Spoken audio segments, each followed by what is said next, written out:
So you just boosted your first Demon Hunter, or you tried to make one back in Legion but didn't want to be like all the other sheeple main swapping to the hottest new class.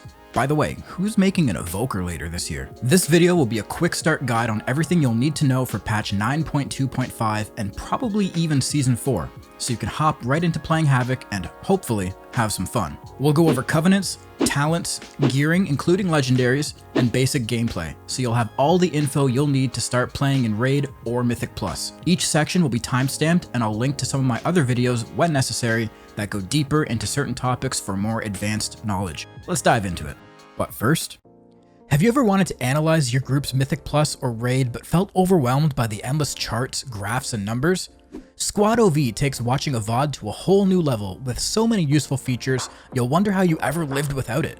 Squad OV is nuts, guys. It records all your dungeons, raids, and even arenas automatically without having to push a single button, and then provides you with easy to read data, stats, spell visualizations, and more, which you can view anywhere from the Squad OV app. Ever wonder why you died during a pull? With Squad OV, you can immediately find your death on the timeline, run back the tape, and watch it again for yourself. Frankly, that's a skill issue. It even tells you exactly what abilities you were hit by at that very moment. Best of all, you can register as a squad and see the perspective of your teammates for a broader understanding of the encounter. If you ever wanted to take the next step to improve your gameplay, Squad OV is the best tool on the market. Check out the link in the description to use Squad OV completely free. Alright, the first thing we'll tackle is Covenants. There's really only one competitive choice for Havoc at the moment, and that's Venthyr. Venthyr has become the top pick as of patch 9.2 due to its Covenant ability and its interaction with your second legendary. Sinful Brand is an 8-second damage over time ability which, when combined with your second legendary, can be extended by your I-beam beyond that baseline 8 seconds, and ideally kept rolling 100% of the time. This is what makes Venthyr so powerful. If you want to learn more on how to optimize your Sinful Brand usage, I'll put a card up in the top right that'll link to another video. In mostly all cases, you'll choose Nadia as your soulbind with Growing Inferno, Relentless Onslaught, and Dancing with Fate if you decide to play with 3 potency conduits. Or you can choose to take Dauntless Duelist for more single target priority damage. Next, we'll take a look at talents. There's really only one build you'll be playing. You'll want to take Blind Fury, Insatiable Hunger, Unbound Chaos, Soulrending or Netherwalk depending on your preference, Cycle of Hatred, Master of the Glaive for raids, Fel Eruption for Mythic Plus, and finally Demonic. This will be your basic setup that synergizes the best with your Covenant ability, your legendaries, and will fit best both in Raid and Mythic Plus. You'll really want to get a handle on this before you try branching out into other builds, but if you feel like you're ready, again, a link will be up in the top right corner. Your gearing process is actually pretty simple. Your best stats are Haste and Verse, with Crit coming in close and Mastery absolutely last. That being said, you want to always use the highest eye level gear possible as you're gathering up gear from Mythic Plus. More agility and stamina is always the way to go, and once you're at the upper end of your limits with your eye level, you can then start optimizing your stats. Rings and necks are a little different as they don't have primary stat on them, so make sure you're using ones with the appropriate secondary stats. Some high priority items to keep your eyes on are Pockstorms, the weapons from Plaguefall. You'll want 2 of these unless you can get higher eye level weapons from raiding.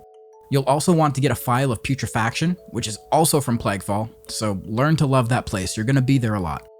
If you'll be raiding, you absolutely want to try to get the Cache of Acquired Treasures from Artificer Zymox. I've made a video on it, and you guessed it, a link will be up in the top right. Your legendaries will be pretty basic, and you won't need to craft many.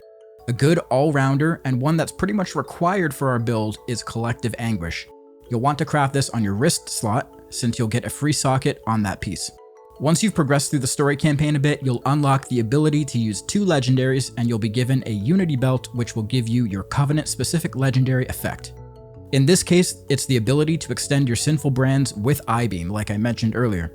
Collective Anguish works incredibly well with this because it essentially double dips and gives you an even longer extension with each I-beam. Progressing through the campaign even further will allow you to create your Unity Legendary on a different slot. When you can do this, I would recommend crafting it on your ring as a safe bet since it won't interfere with any of your tier slots and will also give you a free socket.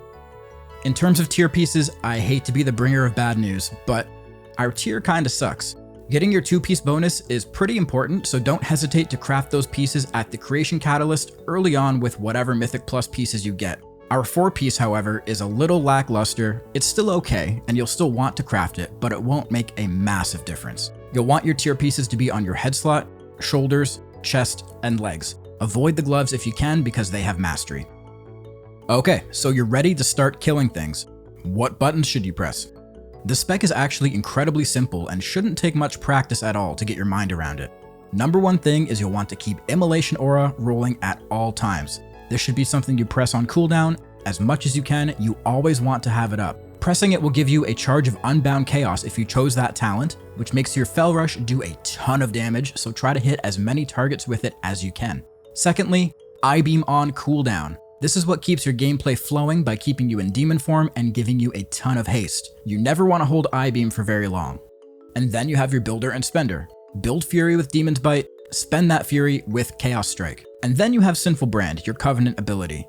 You also want to use this as often as you can and always follow it up with an I-Beam, because don't forget, I-Beam extends the duration of Sinful Brand, so you should always be pressing I-Beam immediately after Brand. And one final note, if you are playing with the Cycle of Hatred talent, which you should be if you're following this guide, you don't want to press Blade Dance ever. It's just not worth pressing. You're better off spending the Fury on Chaos Strikes, which with this talent can reduce the cooldown on your I-Beam, meaning more brand extensions. And that's it. It really can't get any easier. Of course, there's some nuance to it all, but if you're just getting started, that's everything you'll need to know. If you guys have any more questions, you can stop by my Discord, where there's a wealth of Havoc tips, tricks, and secret knowledge for you to sink your teeth into. There's also a lot of very smart and friendly people who can answer any further questions you might have. Thanks for watching, guys, and I'll see you next time.